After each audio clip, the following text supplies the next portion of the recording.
એકવાર સુશાંતના પાસપોર્ટમાં જેલનો થપ્પો લાગી જશે ને તો એ આખી જિંદગી ક્યાંયનો નહીં રહે. એમ જો એ થપ્પો કાલે લાગતો હોય ને તો હું ભગવાનને પ્રાર્થના કરીશ કે આજે લાગે. જુઓ આ મારા પપ્પાનો પગ જુઓ, હજુ તો માંડે બીમારીમાંથી ઊભા થયા છે, ત્યાં ફરીથી એમને ખાટલો પકડવો પડ્યો છે. ઘર આંગણે ગણપતિ બિરાજ્યા છે પણ મારા પપ્પા દર્શન કરવા માટે નથી જઈ શક્યા. દુકાન પર જે નવું માણસ આવે છે ને એ મારી બેનના નામ પર થૂ થૂ કરે છે. બોલો બોલો હવે કોની જિંદગી દાવ પર લાગી છે, તમારી કે અમારી? જો બેટા, પંચનું એવું માનવું છે કે જો કોઈ નબળું હોય ને તો એને સદ્ધર બનાવવામાં એની મદદ કરવી જોઈએ. માન્યું કે મોહન આર્થિક રીતે થોડોક નબળો છે પણ એની પાસે તમારા જેવી 3 જોગમાયાઓ છે, એનો બળ છે. આ સાગરભાઈ પાસે તો કશું જ નથી બેટા. એટલે હું તને હાથ જોડું છું બેટા, એમને માફ કરી દે. અદબ, આ શું કરો છો તમે? જો સુશાંતને માફ કરવાનો અધિકાર મારો નહીં, કિંજલ છે. કિંજલ બેટા, આ અભાગ્યા બાપની અરજી માની લે. તેડું તો બધાનું એક દિવસ આવવાનું જ છે, પણ તેડું આવે એના પહેલા સુશાંતને જેલમાં સડતો જોઈને રોજ રોજ હું મરવા નથી માંગતો બેટા, નથી માંગતો. એકવાર વિચાર કરીજો બેટા. ઠીક છે, હું સુશાંતને માફ કરવા માટે તૈયાર છું,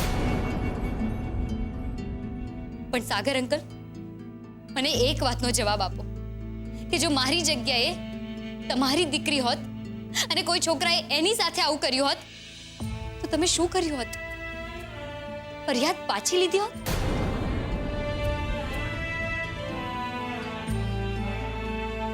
અદા, મને લાગે છે તમને સાગર અંકલનો જવાબ મળી ગયો. ને છતાં હું તમારા બધાની સામે બોલવા માટે બહુ નાની છું, એટલે મારા પપ્પાનો જે નિર્ણય હશે એ જ મારો નિર્ણય સમજી લો. વાહ બેટા વાહ, આટલું સહન કર્યું છતાંય તારા સંસ્કારો નથી ભૂલી. ખરેખર ખરેખર મને તારા માટે બહુ ગર્વ છે. બોલો મોહન બાપા, તમારો શું નિર્ણય છે? શું બોલું? હા, સાગરભાઈનું દુઃખ હું સમજી શકું છું. એક બાપ છે ને, એનું દુઃખ શું હોય મને બરાબર ખબર છે. ફરિયાદ હું પાછી ખેંચી શકું છું પણ મારી કેટલીક શરતો છે જે માન્ય રાખવી પડશે. એની પણ સાગરભાઈને કબૂલ હોય તો.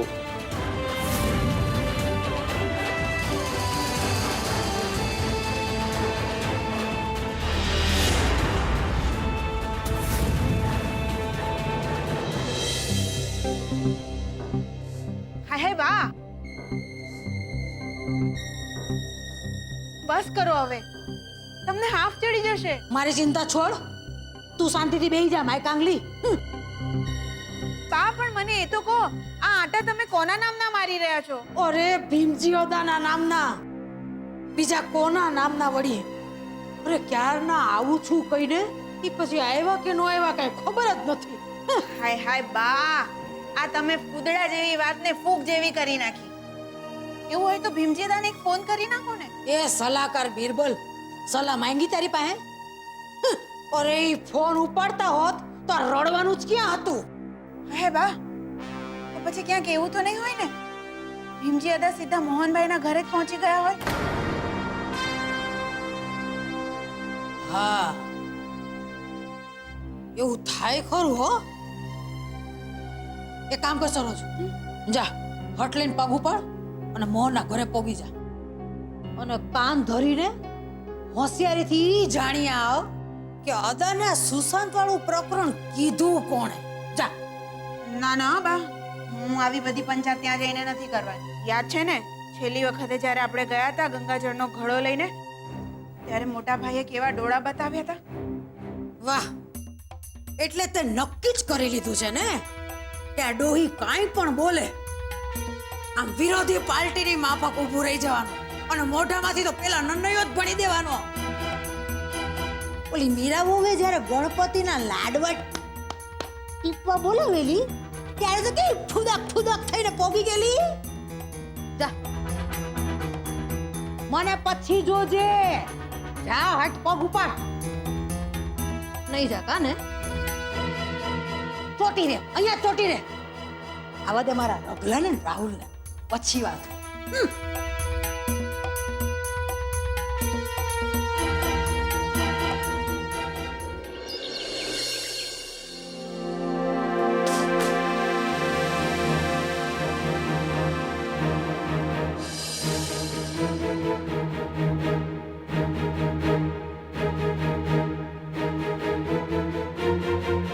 આવી ગઈ બેટા. શું કહ્યું તને જોશીપુરા મેડમે? જોશીપુરા મેડમ શું કહેવાના મમ્મી? આ બધા નાટક છે ને પેલા અક્ષય સરના જ હતા. મને એટલો ગુસ્સો આવી રહ્યો છે. અરે અરે મારી દીકરી, શાંત થઈ જા બેટા, શાંત થઈ જા. તો હા, ગુસ્સો થૂકી નાખ પેલા. હા, ગુસ્સો થૂકી નાખ અને ચાલ હવે આપણે જમી લઈએ. ચલો. ના કિંજલ, પોલીસ વાતી મારો મૂડ અને ભૂખ બંને મારી નાખ્યા છે. તને ખબર છે એ બદમાશ વારે ઘડીએ મારી સામે તારા ફોટા વાળું છાપું લઈ આવતી હતી, જેથી કરીને હું રમી જ ન શકી. અને અક્ષય સરને તો એ જ જોઈતું હોય, એટલે એઝ યુઝ્યુઅલ મારે 50 રાઉન્ડ મારવા પડ્યા. હા, તો ભૂલ કરો તો ભોગવવું પડે ને. ઓ હલો, ભૂલ મારી નહોતી. સ્વાતિ મને જાણી જોઈને હેરાન કરી રહી હતી. એમ? તો તું હેરાન શું કામ થતી હતી? બોલ બોલ ને. જો વિજય, સિમ્પલ લોજિક છે. ઇન્ટરસ્ટેટમાં તમારા બેમાંથી કોઈ એક જ જણ આગળ જવાનું છે, બરાબર? તો પછી સ્વાતિ તારી સાથે પોતાનું પોલિટિક્સ રમશે જ ને. બરાબર છે મારી ફૂલ બેટ. એટલા માટે જ કહીએ છે કે મગજ પર થોડો બરફ રાખ. બરફ શું, આખે આખો હિમાલય મૂકી દઈશ. બસ લાવ મમ્મી, આજે ગુસ્સામાં ને ગુસ્સામાં 2 રોટલી વધુ ખાઈ લઈશ. એમ? તો 2 નહીં 4 રોટલી ખાવી પડશે તારે. 2 રોટલી ભીમજી અદાના નામની પણ. એક મિનિટ, આ બધામાં ભીમજી અદા ક્યાંથી આવ્યા? ખાલી ભીમજી અદા જ નહીં, એમની સાથે સાગર અંકલ પણ આવ્યા હતા.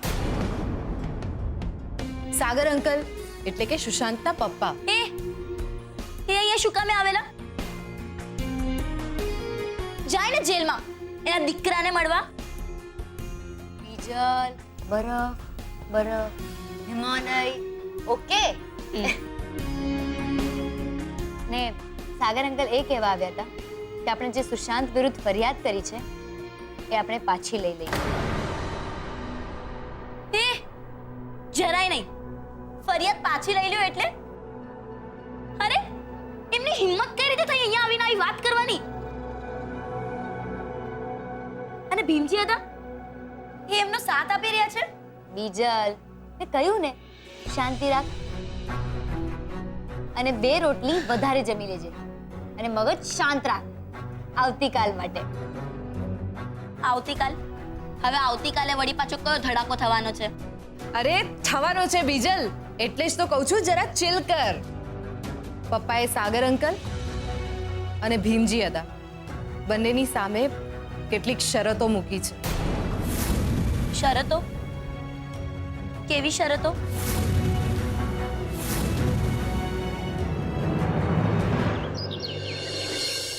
ઓહો, આ ગોઠણે તો હદ કરી નાખી બાપા.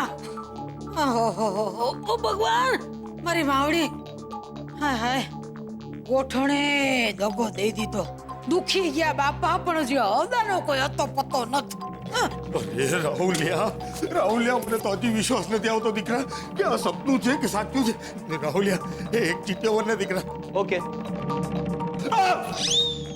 ના લઈ બાપને ચીટિયો ભરે છે. ઓ બા આ શું કરો છો હે? આમ હાથેથી સોફો માપો જ કે? આ તારી બારદાનમાં તો બુદ્ધિ માપવા જેવું કઈ રહ્યું જ નથી. સાચી. એટલે થયું કે લાવ હવે સોફો જ માપી લઉં. ઓ બા કેમ આવું આડું આડું બોલો છો? શું થયું? તું તો બોલતો જ નહીં કઈ, ચૂપ જ રહેજે. મને કે સાડી જોઈ છે તમારા હાટુ, ખાલી વાતુમાં જ. અરે બા આવ્યો બાકર ચોકાનો. તું મારો હાચો કાનોડો હો ને તો મોહનિયાને ત્યાં જા અને વાં જઈને જોઈ આવ કે ભીમજીઓદા છે કે ગયા. અરે ભાઈ જતા હોય તો જાય, આપણને શું ફરક પડે? અરે ગાંડા ફરક પડે છે. અરે અદાએ મોહન અને એના ઘરનાને જો પાછા નાટબાર કર્યા હોય ને તો ઓલી કિંજડીના લગન અટકી જાહે, અને એના લગન અટકી ગયા તો દુકાન તારા હાથમાં આવતી આવતી રહી જાહે. ઓ બા જતી હોય ને તો ભલે જાય દુકાન. હવે આ ચારણા બારણાની વાત નહીં કરવાની. હા અને આ સરોજ ક્યાં છે? એ સરોજ ઓ રવડામ ગુડાણી છે. રસોડામાં. એ ચાર ચોપડી આ રસોડું છોડ ને અહીંયા આવ. અને ઓ બા હા, એક વસ્તુ સાંભળી લેજો, આજથી આ રાઘવે દલાલી છોડી દીધી છે. હાય હાય રગલા શું બોલ્યો? ખાસું શું તો? અરે બા ઓલી હાય હાય બોલે તો ઓછું હતું કે તમે આમ હાય હાય હાય કરો છો? ઓલી સરોજ આવે ને એટલે બધી વાત કરું છું. આ જો આવી ગઈ સરોજ. હે રાવલિયા ચાલુ થઈ જા. બા અદબ, બા મુલાયઝા, होशियार। संघवी कंस्ट्रक्शन के पार्टनर श्री राघव भट्ट पधार रहे हैं। રોગલા હું બોલો કે પછી મેં કઈ જુદું સાંભળ્યું? બા તમે એકદમ સાચું સાંભળ્યું. અને આ વાત જરાય હવામાં નથી. આ જુઓ પાર્ટનરશિપના કાગળિયા. હા અને કોઈ નાની સુધી ડીલ નથી, પૂરી 50 કરોડની ડીલ છે.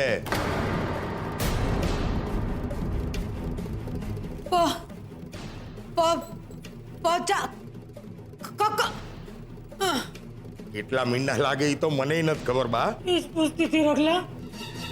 પણ મુદ્દાની વાત સમજી લેજો. 50 કરોડની ડીલ છે, એનો 50% પાર્ટનર હું છું, એટલે 25 કરોડ આપણા.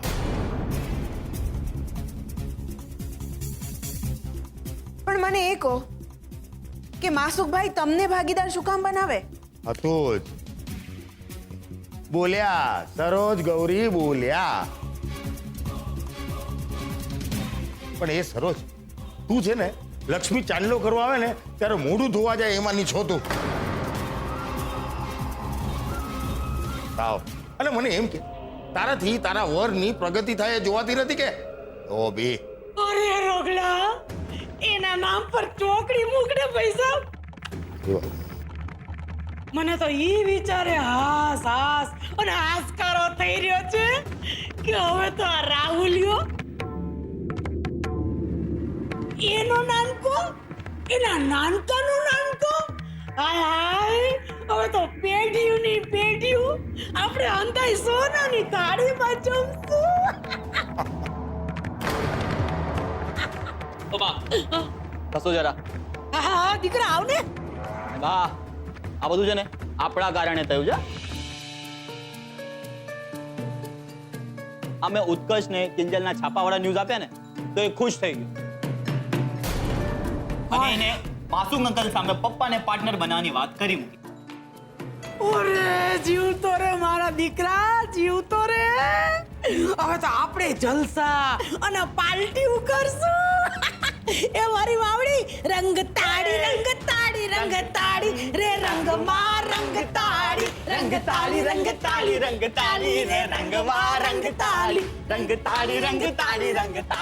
મને કેમ એમ લાગી રહ્યું છે કે આ સંઘ દ્વારકા નહીં પહોંચે.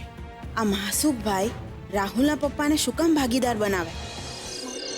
ગણપતિ બાપ્પા મોરિયા મંગલ મૂર્તિ મોરિયા ગુલાબ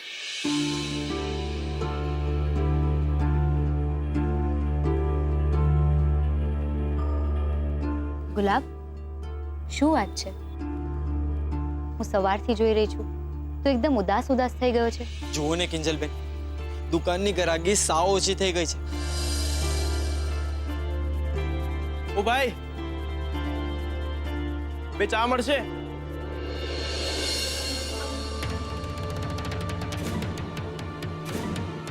જોયું ગુલાબ, હવે તારી ચિંતા દૂર થઈ ગઈ ને? જા હવે જઈને ચા બનાવ. અને કિંજલ બેટા, હું તારા પપ્પાને પ્રસાદ દઈને આવું છું. આવો જા ગુલાબ, ચા મૂક. આવો ને, આવો બેસો.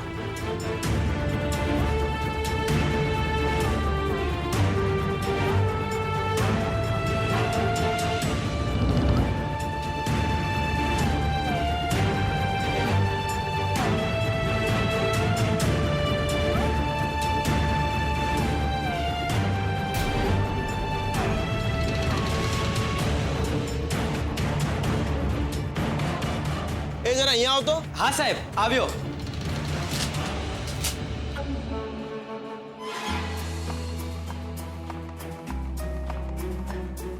તું મને એક વાત કે, ઓલા બેન જે ગ્રીન ડ્રેસમાં બેઠા છે, યાદ છે ને જેનો છાપામાં ફોટો આવ્યો છે? 2-4 બોયફ્રેન્ડ લઈને સાથે ફરે છે.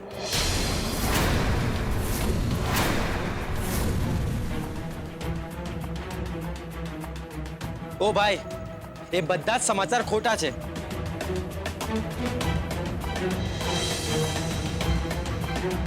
એ તો ખાલી કહેવાનું હોય, બાકી છાપાવાળા શું કામ ખોટું છાપે? જેથી કરીને છાપું ધડાધડ વેચાઈ જાય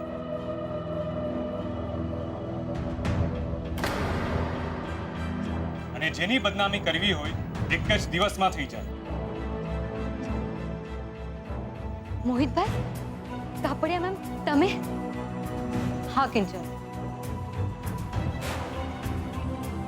મેં તારું રેકોર્ડિંગ અને મારો રિપોર્ટ કમિટીની સામે રજૂ કર્યો છે અને કંપનીએ તારો સાથ આપવાનો નિર્ણય લીધો છે.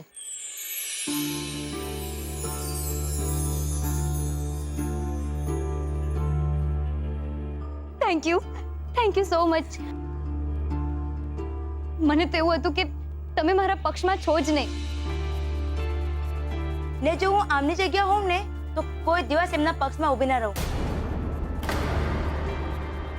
બેન, તમે જોવો તો જરા કેટલું ગંદુ લખ્યું છે આ પેપરમાં. હું પણ એ જ કહેવા માંગુ છું, જરા જુઓ તો ખરા છાપામાં શું લખ્યું છે. આ કિંજલ વિશે અથવા ઇન્સ્પેક્ટર રાણા વિશે આમ જ કાંઈ પણ છાપી માર્યું છે. પણ હકીકત શું છે એ જાણવા માટે કિંજલ કે ઇન્સ્પેક્ટર રાણાનો કોઈ જવાબ છાપ્યો છે ખરો? બોલો. એટલે તમે એમ કહેવા માંગો છો કે આ બધું જે છાપ્યું છે ખોટું છે, તો સાચું શું છે? એને માટે તમે આવતીકાલનું છાપું વાંચી લેજો. Thank you.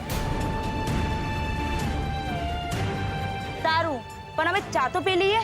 ના, ચા તો હવે તમે કાલના છાપા સાથે જ પીવા આવજો પ્લીઝ.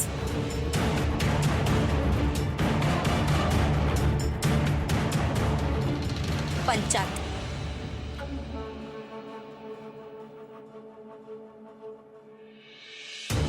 પણ મોહિતભાઈ, તમે સાચે ખરા સમયે આવીને અમારી મદદ કરી. કેમ ના કરું?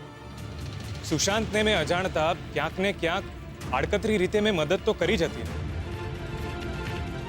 તો બસ એમ સમજી લો કે તમારી મદદ કરીને મારા ગુનાનું પ્રાયશ્ચિત કરી રહ્યો છું. જેણે પણ આ ખોટી ખબર છપાવી છે એની તપાસ પણ શરૂ કરાવી દીધી છે. એટલું જ નહીં, આ પ્રિન્ટ મીડિયાથી લઈને ડિજિટલ મીડિયા સુધી જે કાંઈ પણ યેલો જર્નલિઝમ ચાલી રહ્યું છે એનો અમે સખત વિરોધ કરવાના છીએ અને જરૂરી પગલાં પણ જરૂર લઈશું.